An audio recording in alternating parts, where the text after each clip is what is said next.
All right. I hold in my hand two Tylenol nighttime cold pills that I promised my wife I would take. So what the hell? Let's have some fun with this.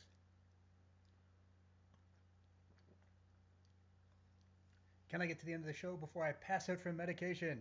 It's a race to the finish as we talk about Fast Lane. You like that? It's a racing pun. Oh, they're going to do much worse tomorrow night, I assure you.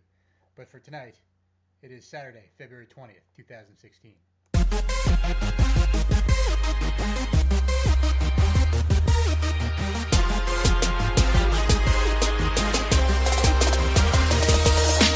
In a world where everyone has an opinion on professional wrestling,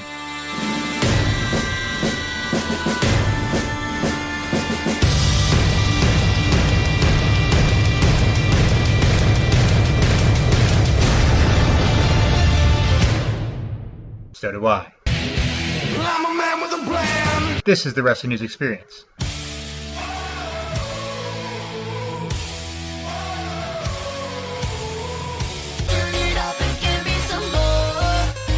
After Dark.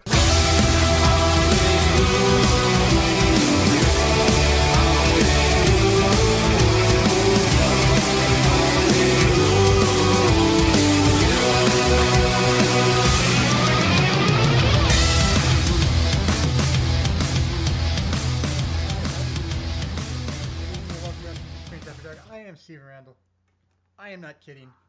I don't react to medication well, so I will probably pass out in the middle of trying to discuss the Fastlane main event, but I'm probably going to pass out watching the Fastlane main event. But before we get to that, of course, if you happen to be listening live on Spreaker.com, there's a chat bubble on your player. You can join us in the live chat. There's people already there. Have lots of fun. Talk. I'll see it on a little bit of a delay. We can discuss anything you want to talk about. Also, of course, there is the TWNE After Dark Facebook group. And you can follow me on Twitter at Dave the Camel for not just links to the live show, but also I've been live tweeting Raw lately. So, there might be something in there worth laughing at. What else do I need to talk about?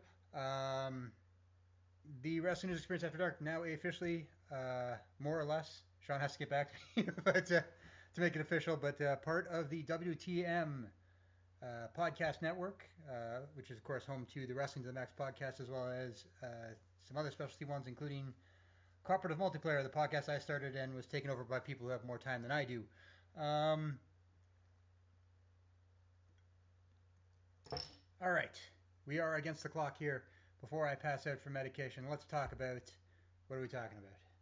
Crap. Let's not talk about Raw because nothing really important happened on Raw. I mean, how important could a show that was main evented by the Big Show be? We're going to go straight in. We got Fastlane tomorrow night, less than 24 hours, less than 23, 21 hours or something. I don't know. What time is it now? So we got to talk about Fastlane. A B show pay-per-view with a C show lineup. I think the most depressing part, of course, was for my day job at Goliath.com, where I write about wrestling each and every single day, except when I'm reviewing Firewatch. But when I put up on Friday night, I put up a who's going to win at Fastlane thing, and one of the comments was, everybody knows that Roman Reigns is going to win at Fastlane, so let's go to that. The problem is that everybody does know that Roman Reigns is winning at Fastlane. Not just because everybody knows it's going to happen, and that's kind of boring, but also because nobody particularly wants Roman Reigns to win at Fastlane. And I think we've reached a point where we start asking ourselves, are they really this dumb? And I am completely serious about this. I know they're under pressure. They've got the 100,000 seat Jerry's World to sell out, and they're not going to. They're going to paper about 20,000 seats at the last check. So, hey, if you're in the Dallas area, you might think about hanging out and trying to get a free ticket to WrestleMania. Of course, you can't get tickets to NXT TakeOver Dallas because those sold out in an hour. What's the real promotion? But we're sitting here, and I know they got to sell it the same. They got a big main event, and half the roster's injured. There's no John Cena as far as we know. The guy's doing 9 hours of training a day. We may get John Cena yet. But half the roster's injured. The other half has been booked into oblivion. And WWE said, now is the time for Roman Reigns. Sure, Q4 of 2015, when Roman Reigns was being pushed to the top of the world and WWE champion for part of it, we made the least money of any quarters last year. Sure, there's rumors that his merchandise sales are a black hole compared to John Cena's, and they're not making up the difference. Although there's some other guys who are selling merchandise who we don't want to talk about. But it's been written in stone. It's been written in blood. Roman Reigns is facing Triple H in the main event of WrestleMania, and I have to sit here for another week and say why. I get frustrated because I have no doubt that they could have booked Roman Reigns to be a star. Because you know why I have no doubt that they could do that? Because they've booked Dean Ambrose for the last month to be a star. And yes, he's got better promo skills than Roman Reigns by a mile. But wrestling, Dean Ambrose can have good matches with good people, but he's not going to be the most spectacular matches all the time. And his wacky clothesline is terrible. But I don't hate it as much as other people seem to.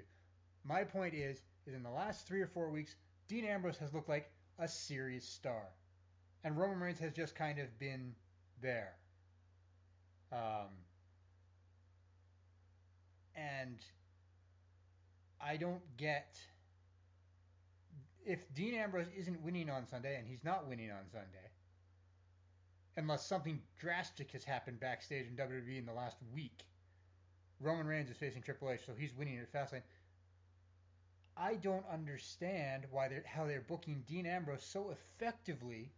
They're letting him be this character that people can get a hold of. They're letting him be this underdog character who's never say die, who's standing up to Brock Lesnar, and Roman Reigns is just kind of there. And if you'd been watching the booking for the last month, you'd assume that Dean Ambrose is the one who they're setting up for the WrestleMania main event. Basically, if you'd watched any Raw since the Royal Rumble, that's what you would assume. And I know this because I've had people ask, is Dean Ambrose going to win on Sunday? I'm like, no, he's not. Like, okay, but it sure seems like you're building up to win. And I don't know what to say. And I sit there and I go, either they are trolling us really hard and there's going to be a massive swerve on Sunday and Dean Ambrose is winning and going to WrestleMania because they suddenly realized, hey, let's go with the guy who the crowd actually cares about. Or we're going to get with the usual. Like, it sounds crazy to think that there's a second option, which is that Roman Reigns wins and goes on to WrestleMania while Brock Lesnar faces Bray Wyatt and Dean Ambrose, the one who's done all the character work and all the hard work over the last month, just kind of has no plans. Which can't help but confuse me. So then if it confuses me, it's got to confuse at least one other person in the world. So it's not lot. Like, I think at this point we have to,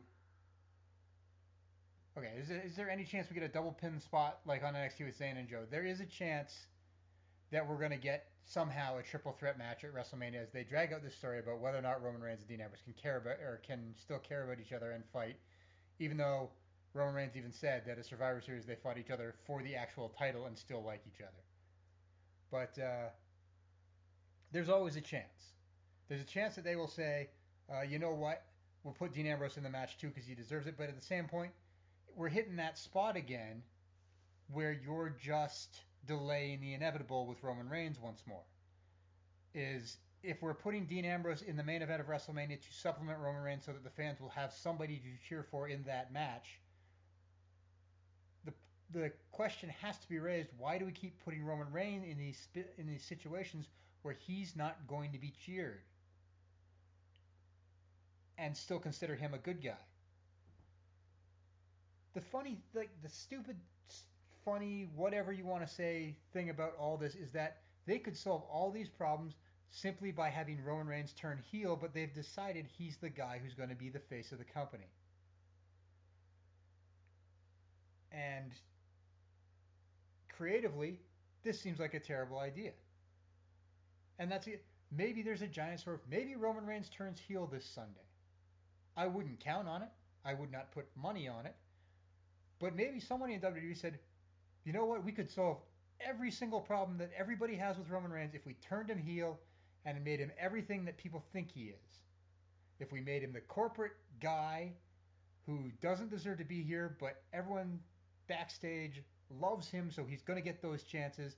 If we made that his character, we would solve all of our problems. Like that's why I sit here and I go, how can they be this dumb? How can they not see what the solution is? And I know I don't run $1 billion company, but at some point, like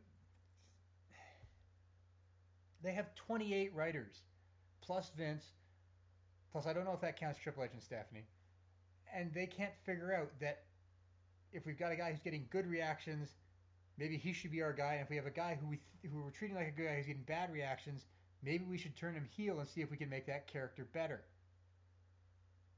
And yes, from the chat, this is my idea too. This is the one it seems so crazy, and yet when I thought about it earlier this week, it seems so obvious all along. Is that you should have Dean Ambrose win at Fastlane. You should have Dean Ambrose win the title at WrestleMania. You should have Roman Reigns get frustrated with the fact that he's gotten screwed again, and somehow end up in a feud with The Undertaker at WrestleMania, where you can, since he's not going to get cheered against The Undertaker anyway, you can have him try out a little bit of a heel thing where he gets harder edge and he acts heelish because it's The Undertaker and you can get away with that. And then if it goes well, the night after WrestleMania, he goes after Ambrose.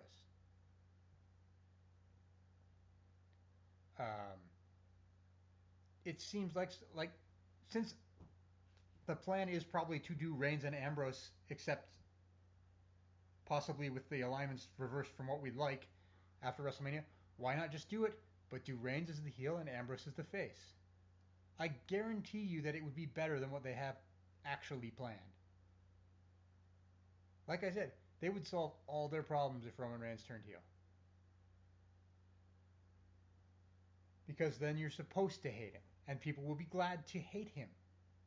This fear that turning heel will automatically make someone cool enough that fans will cheer him, yes, it happens eventually. But in a case like this, we would be like, the fans are aching for that chance to be approved to boo Roman Reigns. And if you turn Dean Ambrose, you're not going to get the reaction you want. It's just he's too sympathetic right now, and fans have realized he's actually a really cool guy. And he wasn't bad in that 12 Rounds movie either. Now, I know that the rumor is that whoever's facing Taker is somebody who's not on the active roster right now, which is why we're still not going to believe that John Cena is not ready to come back. Or maybe Sting has somehow overcome a career-ending spine injury. I think Roman Reigns is the right choice to face The Undertaker. It's relatively high profile. It won't hurt Reigns to lose to The Undertaker because it doesn't hurt anybody, technically, to lose to The Undertaker. Yes, Reigns seems like that guy. He's a natural asshole. He's a guy who you want to hate. And it's not even... like, I'm sure he's a good dad and a good guy, and all his Samoan brothers think he's great. But he also is a guy who was a football player. He's built like a Roman god. He's got long hair. He's got the family behind him. He's got the backstage behind him. How do you make that guy likable? Because making wry jokes and lifting an eyebrow doesn't work. Because he's not as good at it as 90% of the roster.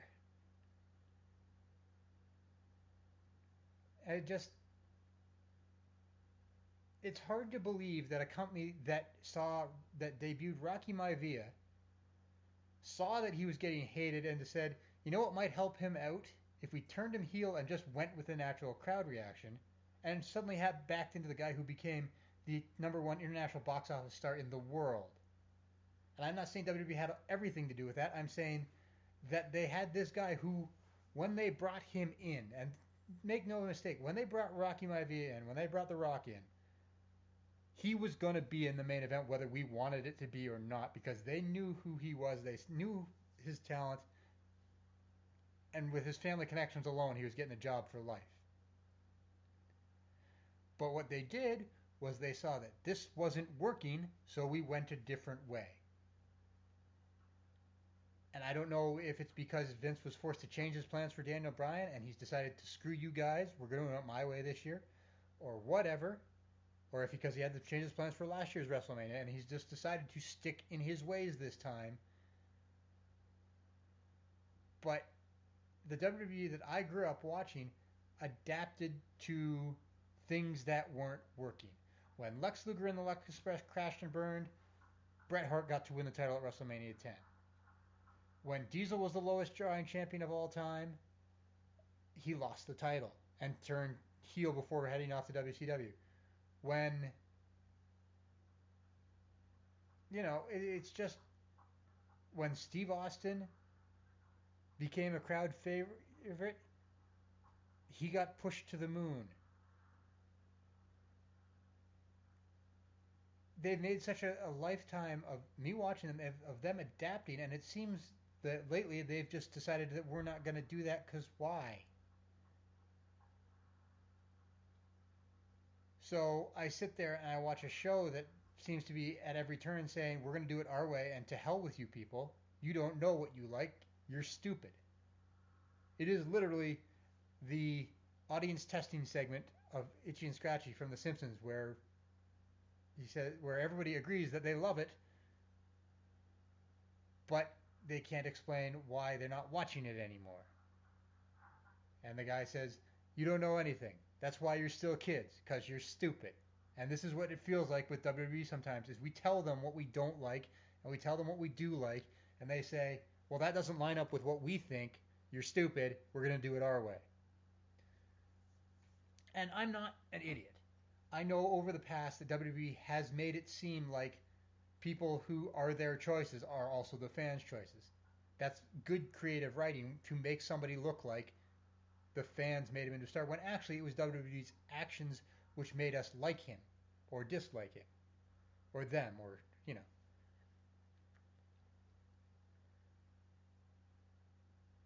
but it's the problem is it's the lack of adaptation. As you sit there and you go, I'm not the only one saying this. Like I said, if they do one thing, and it's not like you can't turn Roman Reigns' face back later if the fans suddenly catch on to him and then you get everything you ever wanted. But with one act, they could make it look like they have a hot heel and his betrayed friend who's now one of the top faces in the company, and you have a hot program for post WrestleMania. Sure, it doesn't involve John Cena or a bunch of part-time guys or the Authority in any way, but it might actually be best for business. And it's frustrating as hell because, as always, they've shown that we actually know what we're doing. We've turned Dean Ambrose into a star. We're turning AJ Styles into a major star just by the force of we're doing everything right with him. And yeah, you can argue, well, he shouldn't be losing matches to Chris Jericho. So, you know what? They're going to tear the house down on Sunday, and nobody's going to remember that he lost a match on SmackDown to Jericho. And what we're going to remember is that, goddamn, AJ Styles is a great wrestler, and he's going to be a star. And WWE, like it or not, has, from the second AJ Styles walked into the arena, has treated him like he's a massive star. Which is why it's always confusing how they've failed so utterly to treat Roman Reigns like a massive star. If they were doing half of what they've done for AJ Styles or half of what they've done for Dean Ambrose this last month, Roman Reigns would probably be the big star they think he is. But instead, they try to cover up everything that's bad about Roman Reigns while still pretending that he's the greatest thing on God's green earth, even though that nothing about his character, nothing about his booking, and nothing about his fan reactions justify the effort that's going towards him.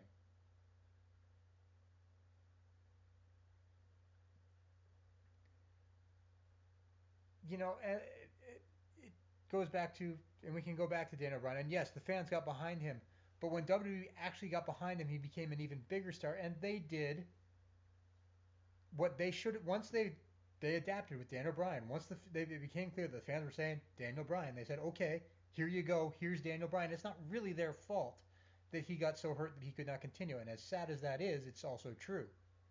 But once they decided that we're going to adapt and go with Daniel Bryan because he seems like the hot guy who could maybe do some business for us, they went with it. And yes, from the chat, not to mention if Rollins is ready by SummerSlam, which I would assume that he will be, it's another guy who most fans are going to cheer over. And at this point, the list of people who are going to cheer over Roman Reigns is fairly long and containing everyone except possibly Kevin Owens, because Kevin Owens knows how to be a heel. Um, and you just sit there and you go, why do they have this massive blind spot for this one guy who hasn't done anything to help business, to help television ratings, to help critical ratings? It's like, at least with some, like when they were pushing Hulk Hogan beyond all reason, he was driving business. Uh, The Rock and Triple H and Steve Austin drove business. John Cena drives business. Roman Reigns hasn't done any of that, but somehow he's been anointed on that level despite showing no signs of actually being on that level. It is the weirdest push I have ever seen.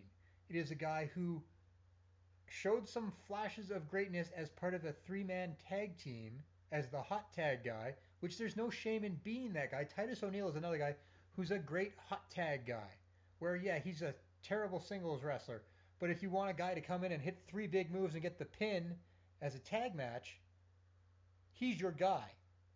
He's the guy you should go for because he knows what to do in that situation. And Roman Reigns was that guy in the Shield. Seth Rollins and Dean Ambrose would wrestle the major parts of the match, and when it came time for the big finish, in comes Roman Reigns to hit his few power moves and get the win. And that wasn't enough to make him a single star, but it was enough to make him look like at some point he might be. And WWE somehow overreacted to that and said, okay, he is the big star. And we're going to make him that. And then they waffled on it for 2 years because it turns out once they broke up the Shield, there wasn't much to Roman Reigns and fans wouldn't get behind him. So they got stuck in this thing of, well, we don't really want to push him as the big star because at least we've still got guys like John Cena to carry the business, so we don't have to go all the way on Reigns. But in the meantime, they weren't helping Reigns become anything where he might get positive crowd reactions. They were doing things that seemed designed to inflame the crowd against Roman Reigns while still insisting that he's the good guy. Unless this is leading to the most epic heel turn that came out of nowhere in history and which would actually be incredibly great for business, you have to ask yourselves, who decided that Roman Reigns is this guy? What did he show to determine that this is going to be the guy? Because even John Cena had to toil for a couple years and prove that he was selling merch and getting crowds to watch and getting fans to cheer for him before they even gave him the ball. Because I remember when John Cena was a jobber. I remember when even after he got his rap gimmick, he still did not win matches. He was paired up with guys who were probably going to get the push over him if they hadn't been guys who'd gotten fired 2 weeks later. John Cena had to go on a consistent run of showing that he was going to be the guy before they made him the guy, and Roman Reigns skipped the line. And if you're a once-in-a-generation talent, that's something you can do. Like, nobody's going to argue with that. But Roman Reigns hasn't shown that he's a million-in-a-generation talent. He's an okay big guy. He's weak on promos, but not as bad as some. And he's a decent wrestler. But nothing about him screams, we need to make him the main event right now.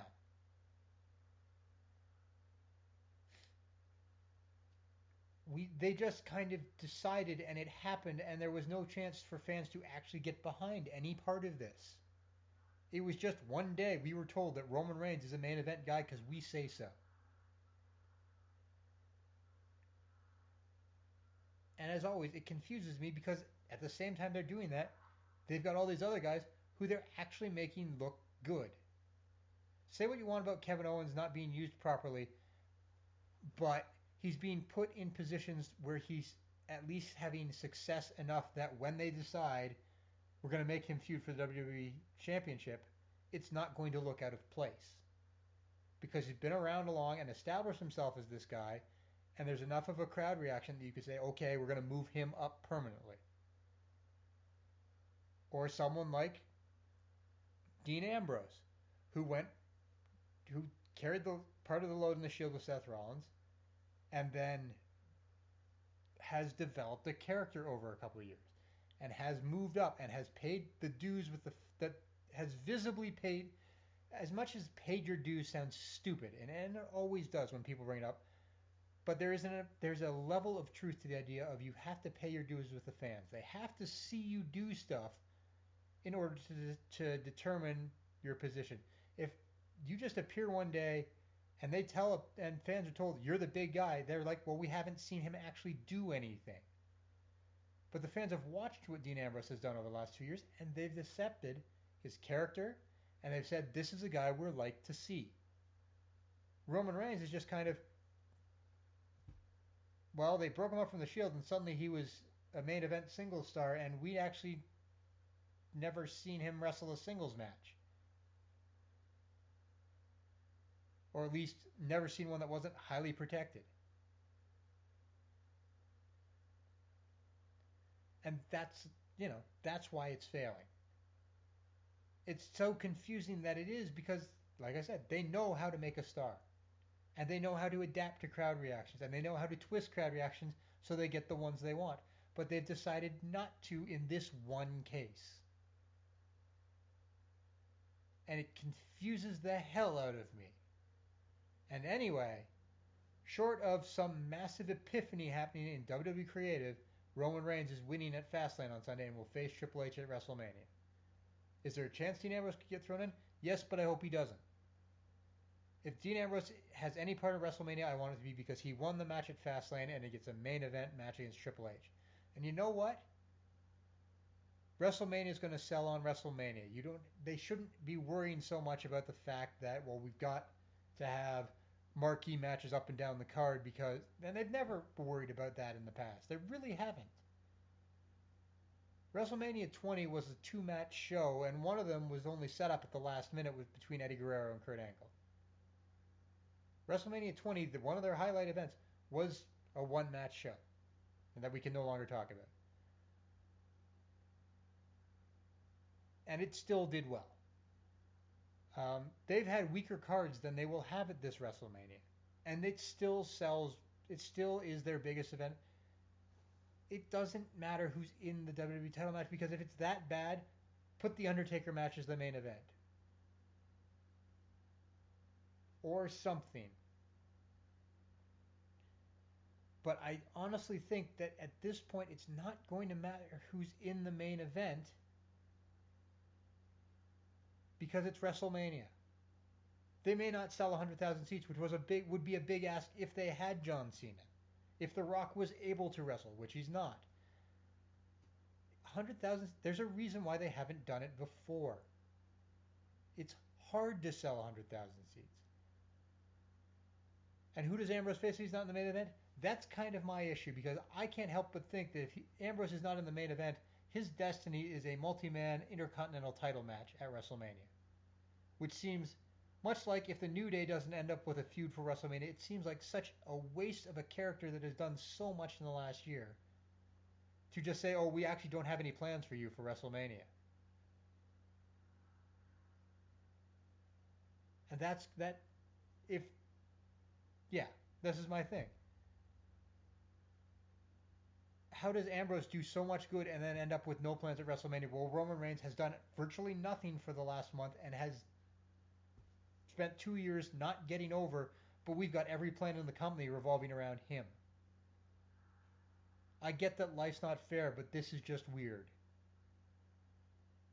It's those things you sit there and go, why is he going to get wasted? And it'll be fine. You know what? A multi-man intercontinental match will probably be a fine match because if it has Dean Ambrose and Kevin Owens and probably AJ Styles and Dolph Ziggler and the usual suspects, it will probably be a fine match. But you sit there and you think, why are these guys not getting the shot that Roman Reigns is getting?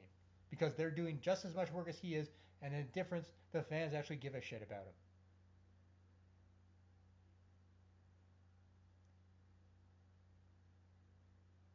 Yeah. It's just, it doesn't make any sense. And that was one match that we covered at Fastlane. We covered the main event first because what else, it's technically a one match card. And I'm not saying that there'll be bad matches at Fastlane. There'll be okay matches at Fastlane because, you know, it's apparently such a stacked card that we put a 2 or 3 falls match on the pre-show,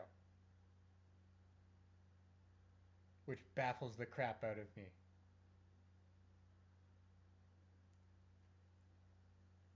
Like, I don't want to see Kalisto fight Alberto Del Rio anymore, and I really don't want to worry that Kalisto might lose the United States Championship back to Del Rio and go back into his sad little tag team with Sin Cara. But how do you book a title match and a 2 out of 3 falls match and put it on your pre-show?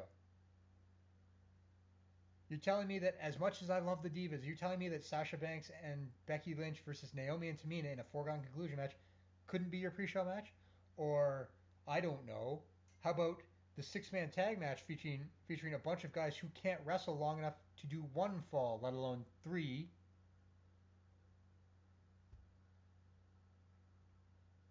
I'm just, yeah, I love Becky and Sasha Banks.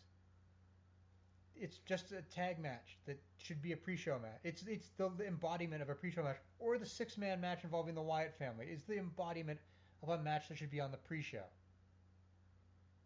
It's just,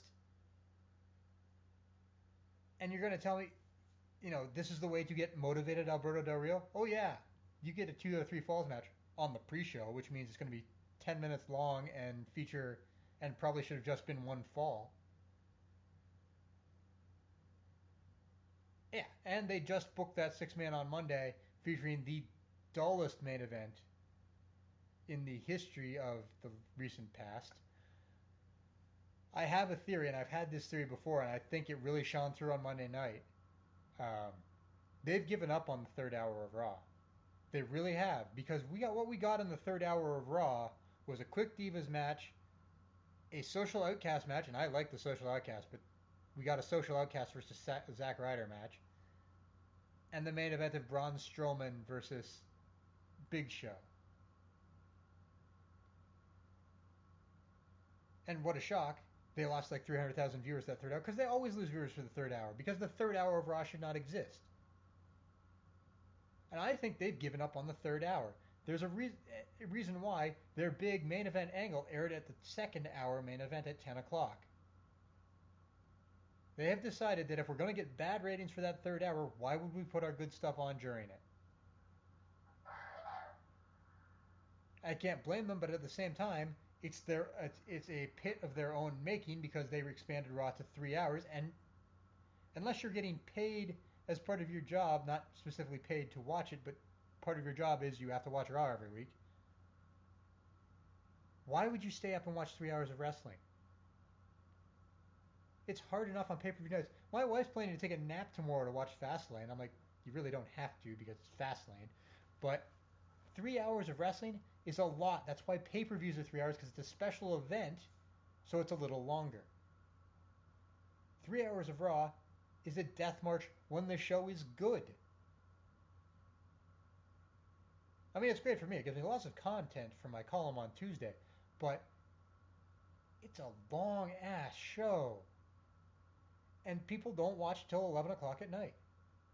So I think WWE has decided, and then, we'll see again. Maybe it won't happen on the week after a pay-per-view, but for a throwaway show,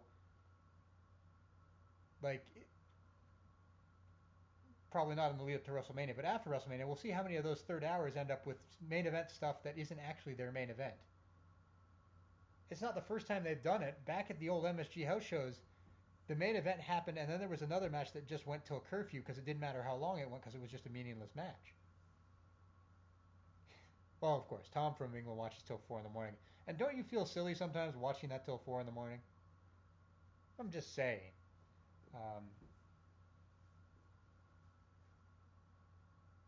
I mean, kudos for really liking Raw, but on this week, when you were watching Raw till 4 in the morning this week, and you saw that your main event, you figured out that your main event was going to be Braun Strowman versus The Big Show, didn't you sit there and go, why am I awake at 4 in the morning to watch this? Because I would. I don't apologize for saying that. Now, okay, yeah, when you have a comment section or actually, that's why I started live tweeting during Raw because you know what? At least it gives me something to do, so I have to pay attention. Um, and yeah, the other problem with 3 Hour Raw is there's a 90-minute Hulu version. They put up every video of every match on WWE's YouTube channel the day after, plus Raw Fallout and stuff from backstage. It all goes up on YouTube the day after Raw.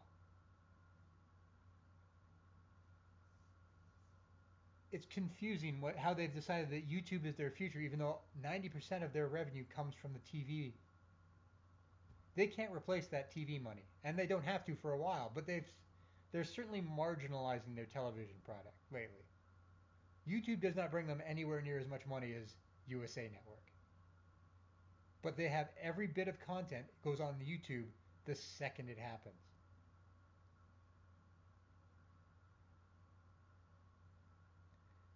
Uh, where was I? We were at one point running down the Fast Lane card, but what the hell?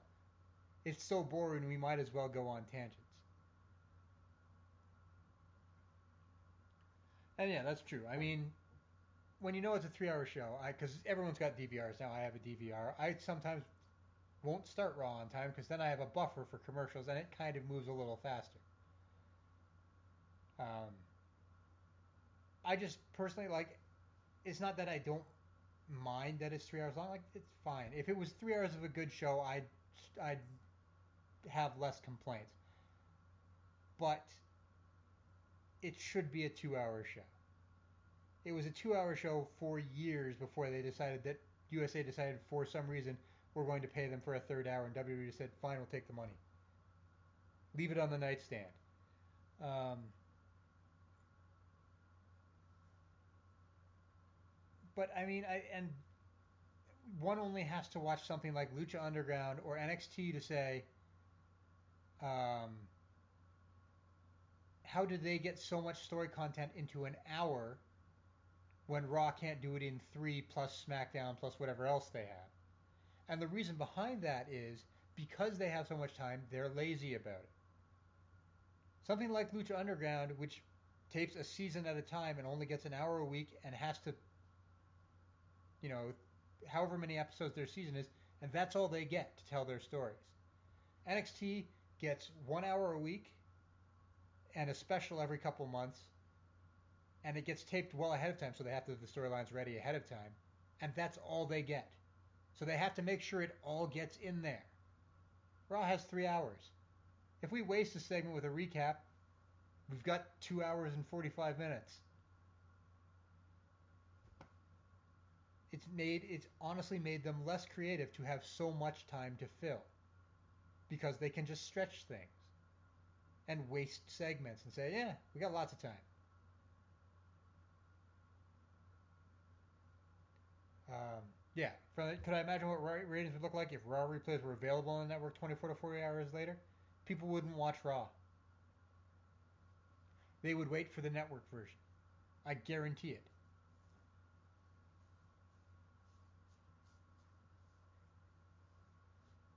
And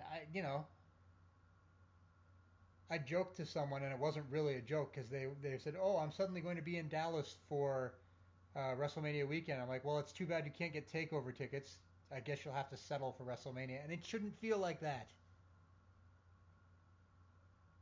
Uh, but even on their we're gonna go off on the NXT tangent, and even on an NXT throwaway show, which they've been doing throwaway shows, stuff still happens, and it all still feels important.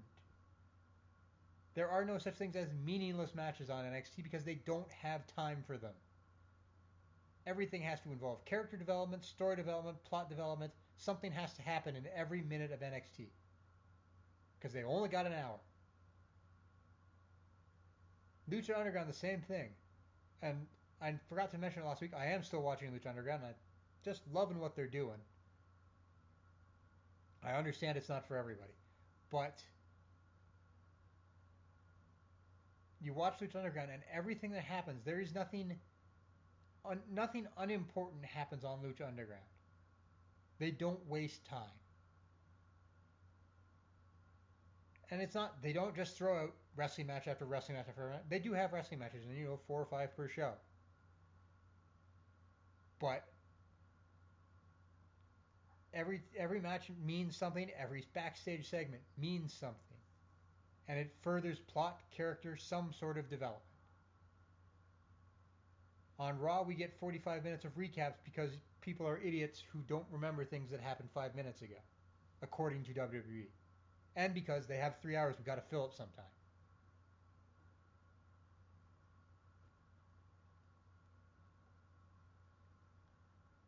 And in the end, that's the real problem. But we were speaking about Fast Lane. We started with the Kalisto Del Rio match, which hopefully Kalisto is going to win. Putting it on the pre-show at least makes it seem like nothing important will happen on the pre-show, but nothing would make me happier to see Kalisto leave his tag team with the Lucha Dragons and go out on his own. But for some reason, we're going to keep Sin Cara working, which is why I worry that Del Rio's getting the push. And yes, from the chat, this goes back to the other thing. Is that Triple H is the big winner of WrestleMania weekend because he's going to main event WrestleMania and also be the guy who gets all the credit for NXT Takeover.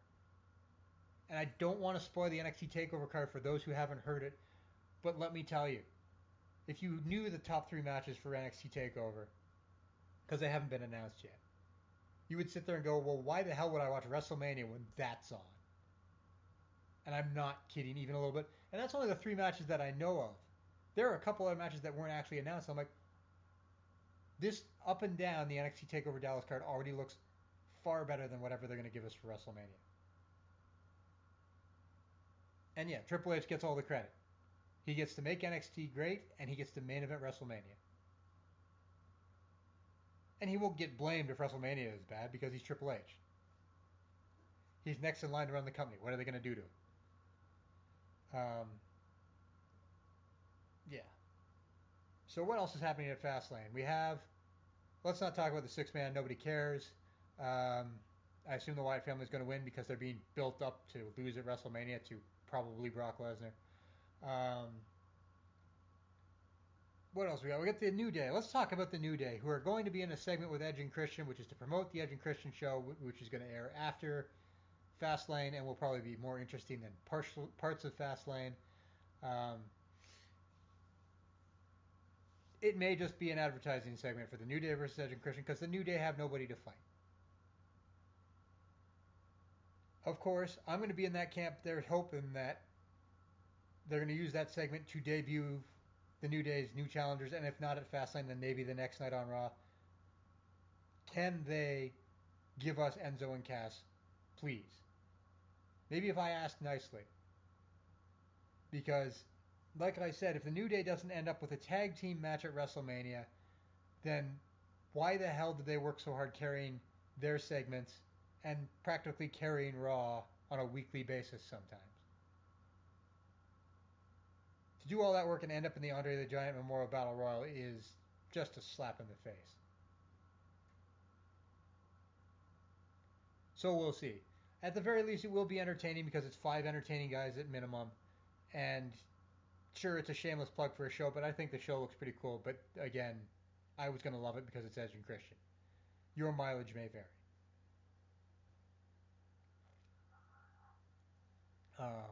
What else is happening in the show? We got the tag match between Becky Lynch and Sasha and the remnants of Team Bad. Well, since at least one of the people in that match has a WrestleMania match, most likely, I'm going to guess that Sasha and Becky are going to win that one. But, it could be one of those things where WWE goes, oh, they're going to get the WrestleMania match anyway. Maybe they should lose here so it's shocking that they lost. Because that's their mindset. Of course, we have Charlotte versus Brie Bella. Will Brie Bella win? You know what? I hope not. We can talk about all the sympathy and all, because she's announced that she's retiring at some point in the summer, that she should get this sympathy victory. I'm like, no. No. That's not how this works. This is the stopgap for Charlotte, whose character is carrying things, who on Monday Night Raw carried that goddamn promo segment because it certainly wasn't Brie Bella doing the work. And yes, I could see them doing an inconclusive finish to get Brie Bella on the WrestleMania card in a match with Charlotte and say Sasha and Becky Lynch. And I guess I'd be okay with that. But you can't have Brie Bella win and take the title at Fastlane. That would just ruin everything that they've done to finally get Charlotte into a character that actually fits her and works great.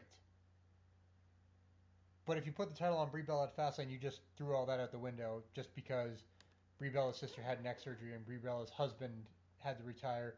And don't we feel sorry for Brie Bella, even though she's a bad wrestler and a bad promo, but not an easy beat to have her say it. Um, like I feel bad for Brie Bella, I really do.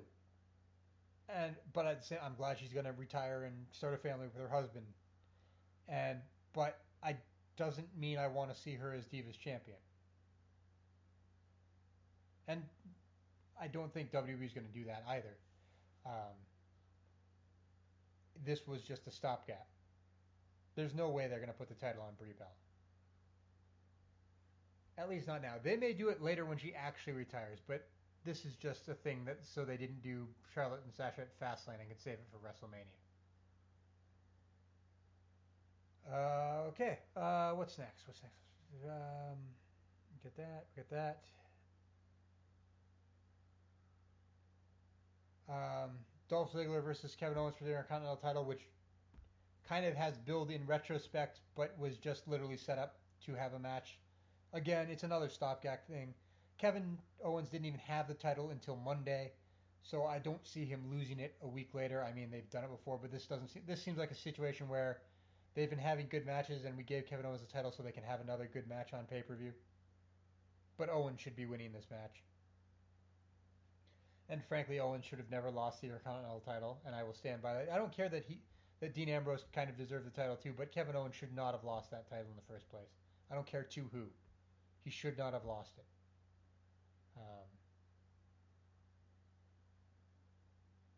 But he's got it now, and that's what's important. Next, we have, I guess last, because we already covered the main event, we have AJ Styles versus Chris Jericho, which we've kind of already talked about. It would be an awesome match. AJ Styles, or it should be an awesome match. Because Chris Jericho's as lost as he's looked since his comeback, will be motivated. They'll get the time they need, and AJ Styles will win. And it might be the one time that Chris Jericho actually comes back and puts someone over in a meaningful fashion. Um, I don't see how they don't turn AJ Styles into a major star. Clearly, his merchandise is already selling because you can't buy any of it yet. Because every time it goes up, it sells out. I get, and I know he's 38. His shelf time is not long, so they really should just try to make him a big star right away. Whether they see it like, and as much as we can say, they've actually made AJ Styles look like a big star. They could have just buried the shit out of him, but the thing is, they're paying him a lot of money. That would have been stupid, but they could have done it. Um, and I'm not saying he wins the WWE title, possibly not ever. But he's going to be a main event talent by midpoint this year, and it'll be shocking if he doesn't have pay-per-view title matches at some point. Because they may be afraid that he talks like a Georgian hick, because that's what he is, but he's a star.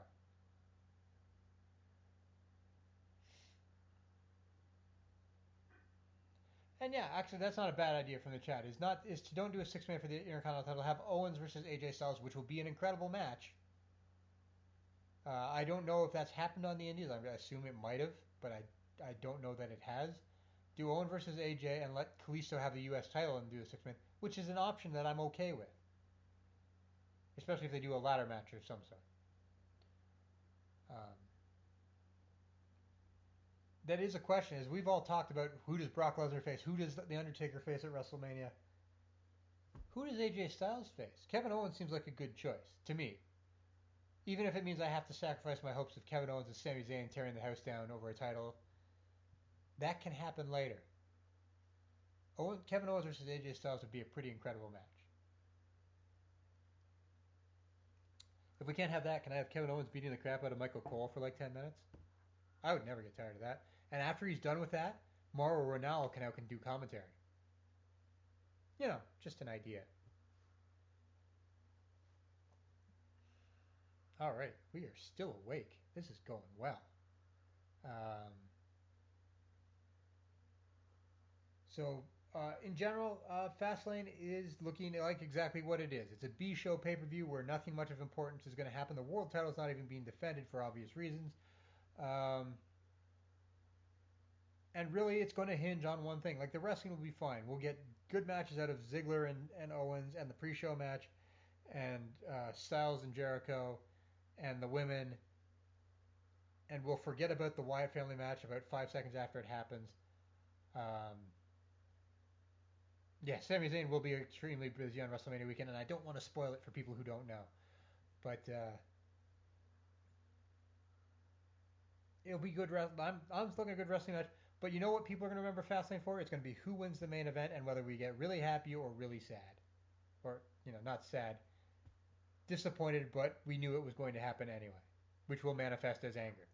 Because that's what wrestling fans do on the internet. Um, that's what it'll be about. It won't matter how good the matches are because I expect them to be very good. But all people are going to talk about on Monday is who won the main event, which is supposed to be the idea, but possibly not in this way. After this Sunday, we're into the build for WrestleMania, and we will know the main event of WrestleMania, and everything will go from there. I don't know who's going to face the Undertaker. I think it should be Roman Reigns, but I don't think it's going to be him. Um, I honestly, when Meltzer said it's going to be off the roster, not on the active roster, and not from NXT, I have no idea who that could possibly be. So maybe there's a big surprise that we haven't even thought of, but I doubt it because we've thought of every surprise. Um, or maybe they're just lying to us. That's always possible, you know.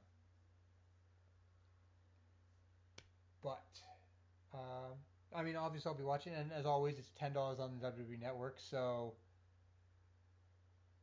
you're gonna watch it. You're paying $10 to the network anyway if you're any sort of wrestling fan because it's $10 for the WWE Network. Kurt Angle, that's the one. If that was the real surprise, I think Kurt Angle would be it. I can't believe that he would pass any sort of concussion testing that wouldn't let Daniel Bryan wrestle. Maybe he can. He would be a good option because at least he might get a good match out of the Undertaker. Yes, that's the thing. I doubt he gets cleared. Or if he does, something weird is going on. Not that it isn't, but if Daniel Bryan can't get cleared, I can't see how Kurt Angle could possibly ever get cleared by medical testing in WWE without serious questions being raised. Um, but maybe we'll find out as early as Monday's Raw who that's going to be. Couldn't say. Um, other than that, I think that's all we got to worry about for this week. We got Fastlane. Um, we're just about done the UCF shows on NXT, so we got to do the 2 out of 3 falls to determine number one contender. I can't remember if that's UCF or a different thing, so the show should be changing up shortly. And we'll be on the road to WrestleMania, and of course there's Lucha Underground as well, which is just chugging along, doing well. You really should check it out if you have any interest at all in wrestling. It's crazy, but it works, and it does have some of the best wrestlers in the world um, that don't happen to be on WWE contract, and it's good stories. It's not always understandable stories because the damn thing is crazy as hell, but it's good stories. Um, but yeah, that's what we got. We got Fastlane this week. The 203 was in Full Sail. They did 3 sets of taping. It's been so long. It's been so long that my wife has noticed that it's been so long since an NXT special. Um, and she doesn't watch them. So, um, yeah. Um, other than that, like I said in the announcement for this show, I've been playing the District's Open or the Division. I've been calling it the District for years. The Division uh, Open Beta, which started this weekend and ends on like Monday. Um, the bad news is I really like this game because I can't really afford this game. Um, maybe I'll figure out a way because I just from the beta, I'm a little cautious that it won't have as much content as it's promising from the beta. But the gameplay is fun. The environments are great. I love loot-driven games. It seems like I saw someone describe it as they have a list of here's what Destiny screwed up and don't do any of this. And at least for the betas, they've done a really good job. Um, I may play a little bit more after I'm done the show. Actually, I don't have time for that. But maybe tomorrow. Oh, I don't have time for that either. I will play it again, and I will try to figure out a way to get to play it. I haven't been in the Dark Zone because I don't have anyone to play with. Uh, if you want to, you can look me up on the PlayStation Network. I played on the PlayStation 4, obviously. Um, Dave the Camel 411. We can hook up and do that. Um, or Firewatch. You could. No, Firewatch isn't multiplayer. What the hell am I talking about? You should play Firewatch. But I do have other multiplayer games. I just want some friends to play video games with. Is that so bad? I suck at them. Just warning you. But I'll play.